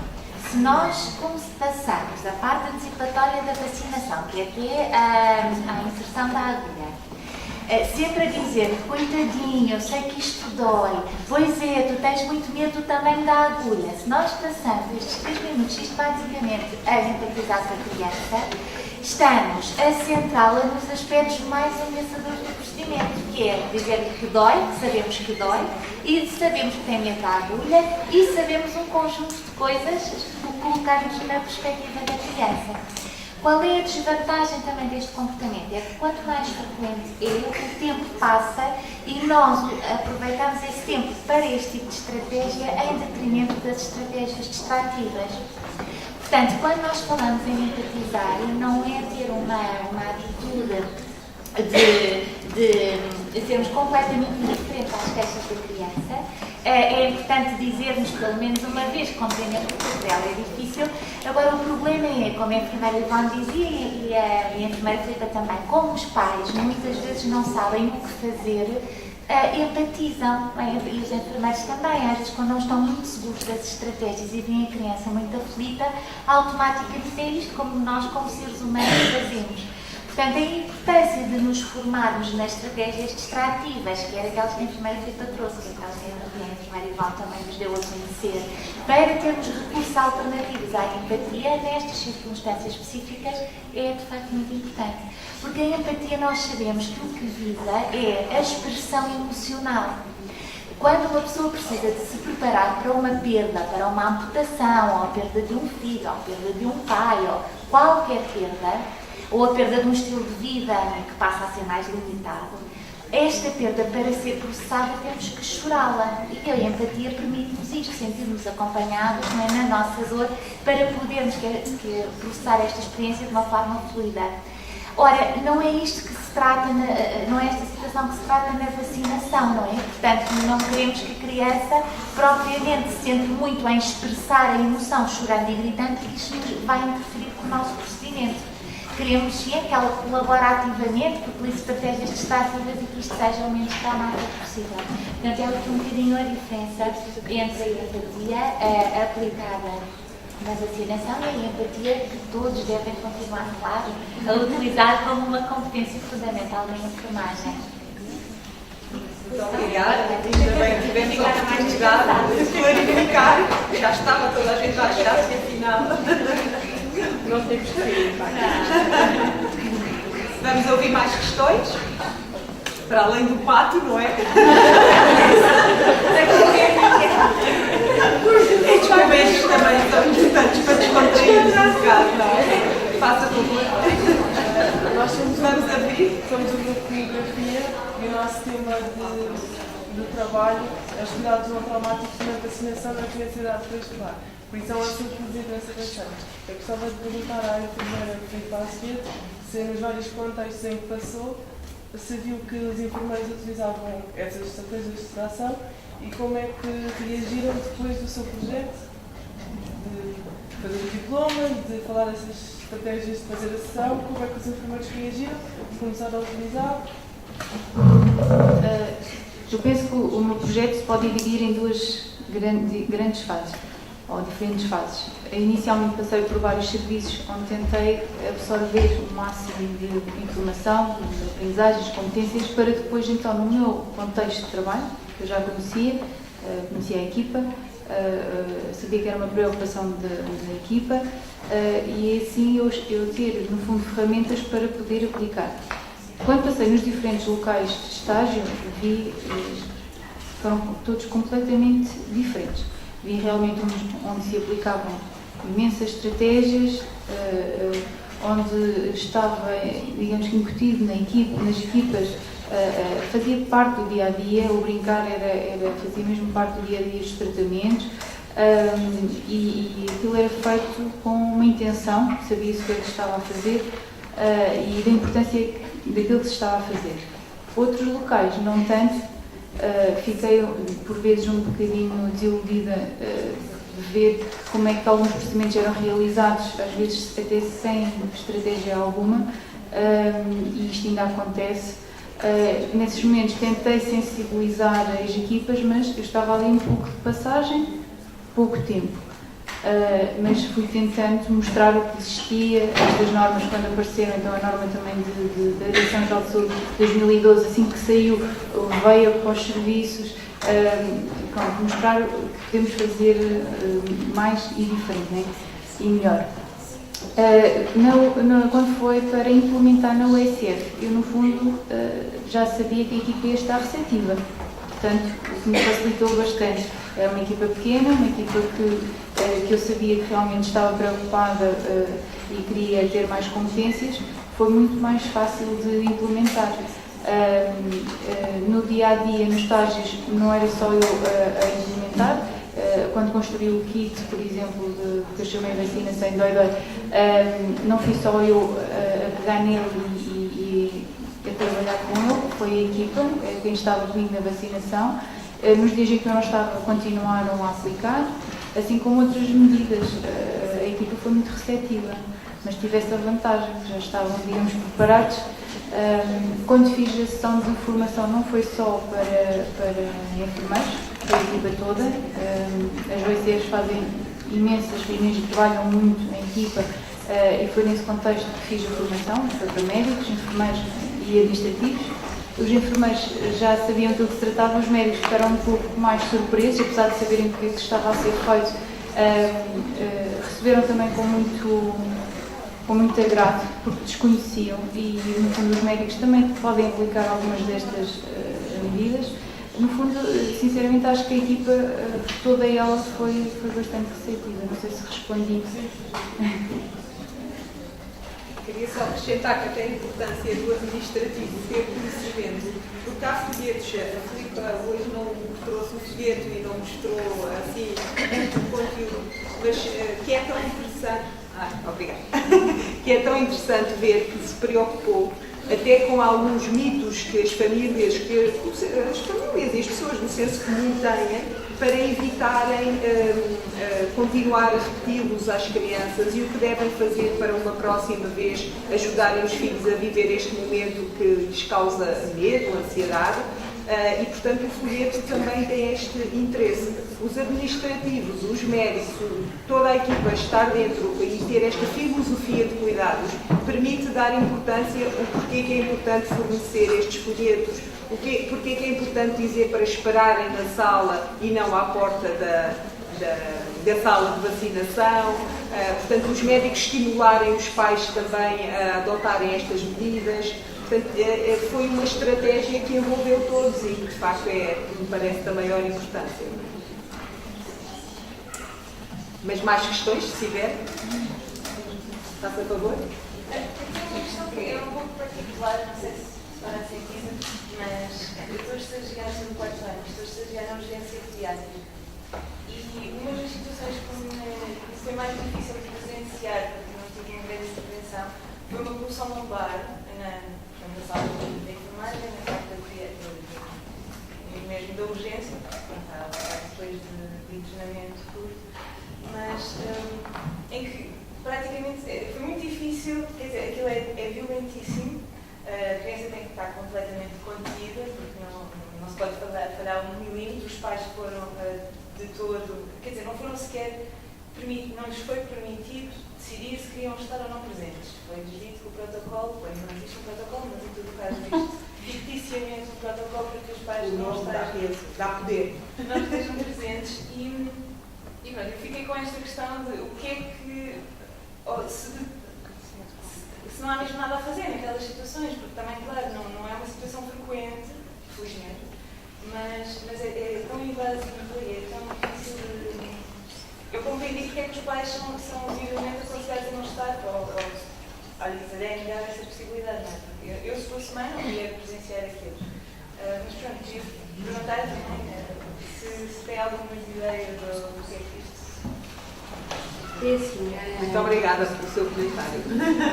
Para mim, os pais devem estar sempre. Eles podem não ter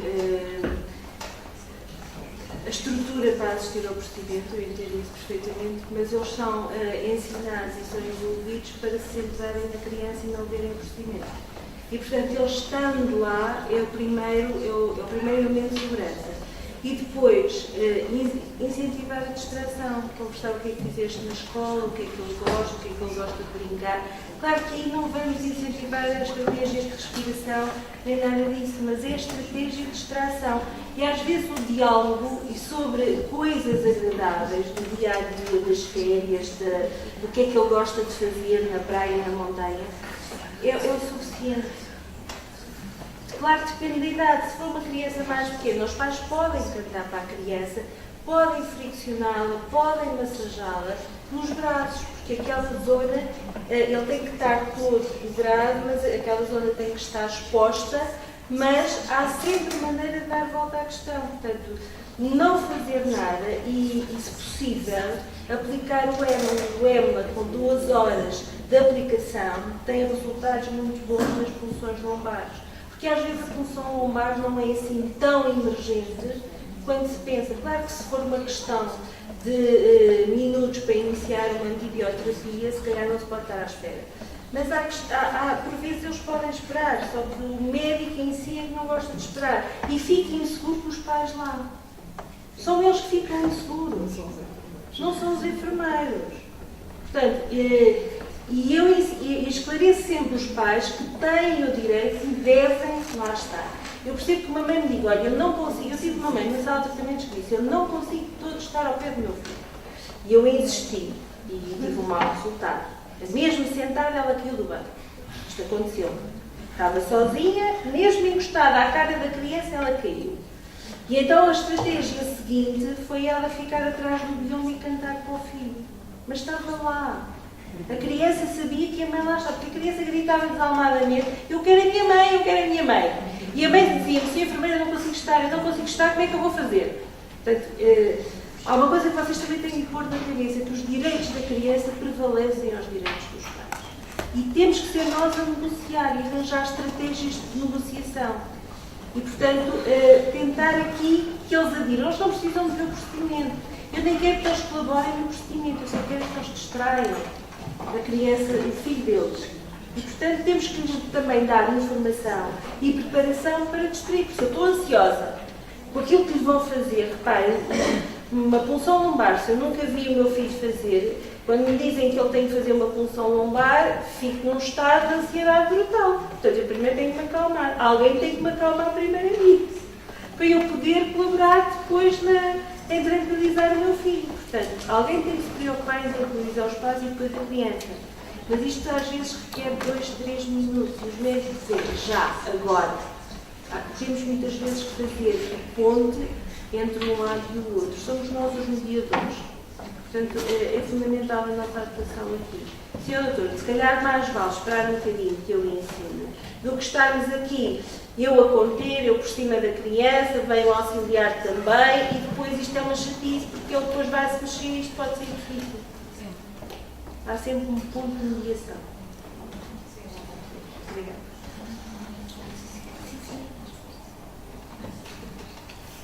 Penso que ficou dito também. Eu vi em algumas situações que não se podia esperar e usar o EBLA, usar o cloretetilo. Sim. É muito frio, tem que se avisar a criança que é muito frio, mas vi com algum sucesso usar também. Mas de facto as equipas e os membros das equipas não estão todas ao mesmo nível de desempenho. E por vezes há alguns membros da equipa que ficam muito inseguros com a presença dos pais para alguns procedimentos destes muito invasivos. Muitas vezes vi, de facto, o médico ser ele a afastar os pais. E não é naquele momento que eu vou entrar em confronto com ele ou com os pais, a dizer, não senhora, o pai fica, o médico, não senhora, não fica. Não é todo adequado. E, portanto, as equipas têm que trabalhar isto noutros momentos, não quando são confrontadas. Mais questões?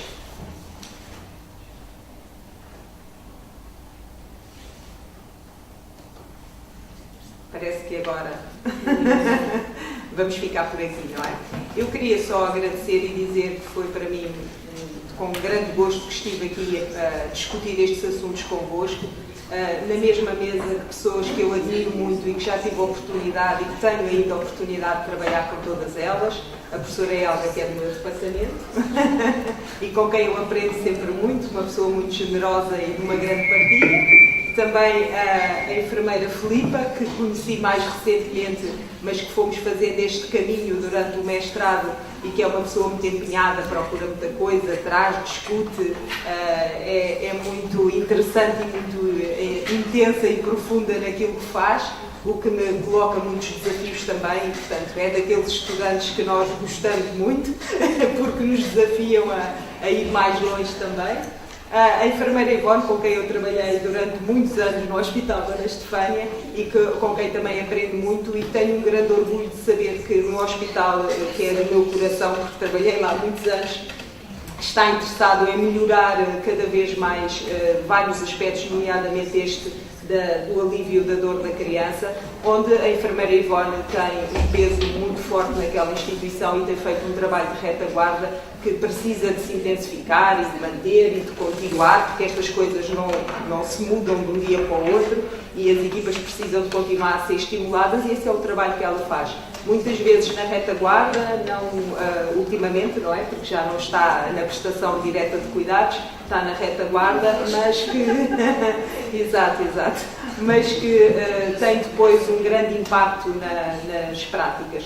Portanto, mais uma vez dou os parabéns à Associação de Estudantes da ESEL por estas iniciativas e agradeço terem-me convidado também para aqui estar convosco. Muito obrigada e uma boa tarde para vocês.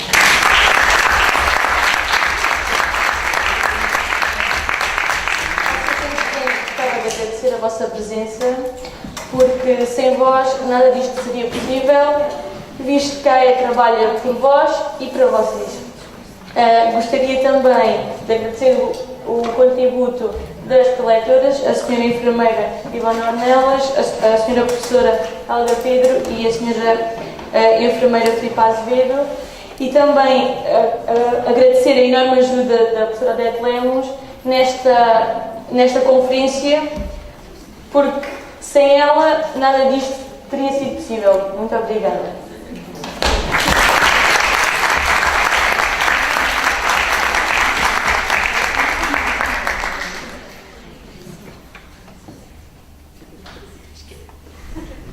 Esqueci-me só de um pequeno reparo. Dia 20 de junho termina este ciclo de conferências com a quarta e última conferência intitulada de Emergência Cardiorrespiratória. Contamos com a vossa presença. Lembramos que lá fora está o coffee break. Divirtam-se.